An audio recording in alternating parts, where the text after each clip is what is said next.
Welcome to Tatsat Astrology. दशा calculation for Scorpio राशि and Aquarius राशि। इनके लिए स्पेशल रूल्स हैं, सिर्फ इन दो राशि के लिए। स्कॉर्पियो का लॉर्ड कौन है? मार्स। एक्वेरियस का लॉर्ड है सैटर्न। लेकिन जब हम इनकी दशा के लिए कैलकुलेशन करते हैं तो यहाँ पे हम मार्स के साथ कंसिडर करते हैं केतु को, सैटर्न के साथ कंसिडर करते हैं राहु। तो मार्स और केतु और सैटर्न राहु रूल्स बिल्कुल सेम है दोनों के लिए, लेकिन प्लैनेट अलग है। यहाँ मार्स के साथ केतु कंसिडर हो रहा है, यहाँ सैटर्न के साथ राहु कंसिडर हो रहा है। फर्स्ट कंडीशन क्या है कि अगर 8th राशि में मार्स हो, मतलब मार्स ओन हाउस बैठा है, तो हमारी जो कैलकुलेशन होगी, हम मार्स को इग्नोर करते हुए हम कहाँ के लिए कैलकुलेट करेंगे? केतु के लिए। हम 8th राशि से केतु का काउंट लेंगे और हम उसको देखेंगे कितने हाउस दूर है। अब 8th राशि है तो काउंटिंग डायरेक्ट होगी या indirect? Direct. 1 2 3 4 5 6 7 8, 8th is direct, तो डायरेक्ट काउंटिंग होगी अप टू केतु। 8th राशि में केतु बैठ गया और मार्स कहीं और बैठा है, तो हम केतु को इग्नोर करेंगे और हम मार्स तक काउंट करेंगे। ये पहला रूल है कि अगर इनमें से कोई भी प्लैनेट इस राशि में बैठा है तो हम उसको इग्नोर करके दूसरे प्लैनेट तक का डायरेक्ट काउंट लेंगे। सेकंड कंडीशन क्या हो सकती है कि ये दोनों प्लैनेट ही 8th राशि में आ गए। मार्स प्लस केतु 8th राशि में आ गए, तो अपने ही घर में है। अपने ही घर में तो कितना काउंट लेते हैं हम?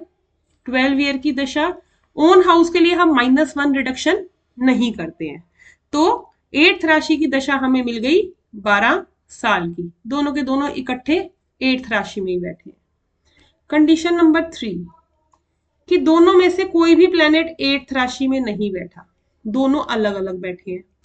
अलग अलग भी कंडीशंस अलग होंगी। अब सपोज मार्स और केतु दोनों किसी भी राशि में बैठे हैं, केतु के साथ कोई और प्लैनेट्स कंजंक्टेड है और मार्स के साथ कंजंक्शन नहीं है, तो हम हमेशा कंजंक्शन वाले तक काउंट को करेंगे। जो भी अकेला प्लैनेट है उसका काउंट नहीं लेते, जिसके पास कंजंक्शन है उसको ज्यादा स्ट्रॉन्ग मानते हैं और वही का काउंट लेते हैं।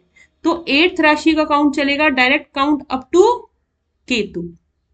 और इसमें अगर मार्स में कंजंक्शन हो जाए, केतु अकेला हो जाए, तो 8th राशि का डायरेक्ट काउंट होगा अप टू मार्स। तो कंजंक्शन वाले को हमेशा स्ट्रॉन्ग कंसीडर करते हुए हम जिस भी प्लैनेट के पास कंजंक्शन है उसको काउंट करेंगे। नेक्स्ट कंडीशन कि दोनों के पास ही कंजंक्शन है। 8th राशि, मार्स के साथ भी प्लैनेट्स बैठ गए और केतु के साथ भी प्लैनेट्स बैठ गए। इसके साथ भी कंजंक्शन है, इसके साथ भी कंजंक्शन है, तो हम किसको स्ट्रॉन्ग मानेंगे? इस कंडीशन में हम जाते हैं इनकी डिग्रीज पर। हम किसके पास जाते हैं? जिसकी ज्यादा डिग्री है उसको कंसिडर करेंगे। जैसे इस वाले हॉरोस्कोप में हम देखें तो मार्स 13 डिग्री पे है, केतु 20 डिग्री पे है, तो हमारा काउंट कहां तक हो जाएगा इस पर्टिकुलर हॉरोस्कोप के लिए? Up to Ketu. तो हमने यहाँ पे क्योंकि दोनों के पास ही कंजंक्शन आ गई तो हमने डिग्री कंसिडर कर ली। अब एक और कंडीशन आती है कि दोनों के दोनों प्लैनेट्स किसी और राशि में है और दोनों अकेले हैं। इनके पास दोनों के पास ही कंजंक्शन नहीं है, दोनों अकेले बैठे हुए विदाउट कंजंक्शन। इस केस में भी हम क्या देखेंगे? दोनों की डिग्री के बेसिस पे कैलकुलेट करेंगे। As per this horoscope Ketu की डिग्री ज्यादा है तो हम 8th राशि से केतु तक का काउंट कंसिडर करते हैं। हम 8th राशि से केतु का काउंट कंसिडर करते हैं। अगर हम 11th राशि में देखेंगे तो बिल्कुल सेम रूल्स इसमें भी एप्लीकेबल होंगे। सैटर्न या राहु जो भी 11th राशि में होगा उसको इग्नोर करते हुए हम दूसरे प्लैनेट तक काउंट करेंगे। सैटर्न और राहु दोनों ही अगर 11th राशि में है, 12 ईयर की दशा आ गई। दोनों किसी भी अलग राशि में है और जिसके साथ भी कंजंक्शन होगी उसको कंसिडर करेंगे।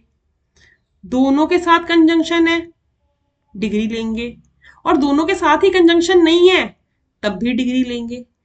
पर इसमें हम सैटर्न और राहु को कंसिडर करेंगे, इसमें मार्स और केतु को। अगर हम इस हॉरोस्कोप में देखें तो 8th राशि के लिए मार्स और केतु देखना है, दोनों अकेले बैठे हैं, तो हमारा लास्ट रूल लगेगा डिग्री वाला रूल, किसी के पास भी कंजंक्शन नहीं है, तो हमारा काउंट कहां तक होगा, किसके तक होगा, केतु की डिग्री ज्यादा है, तो हमें यहां से डायरेक्ट काउंट लेना है।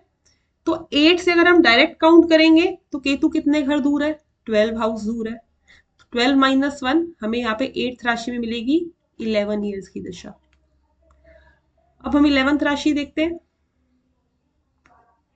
11th राशि में सैटर्न तो अपने घर में ही बैठा है, तो हम किसको कंसिडर करेंगे, फर्स्ट रूल में राहु को।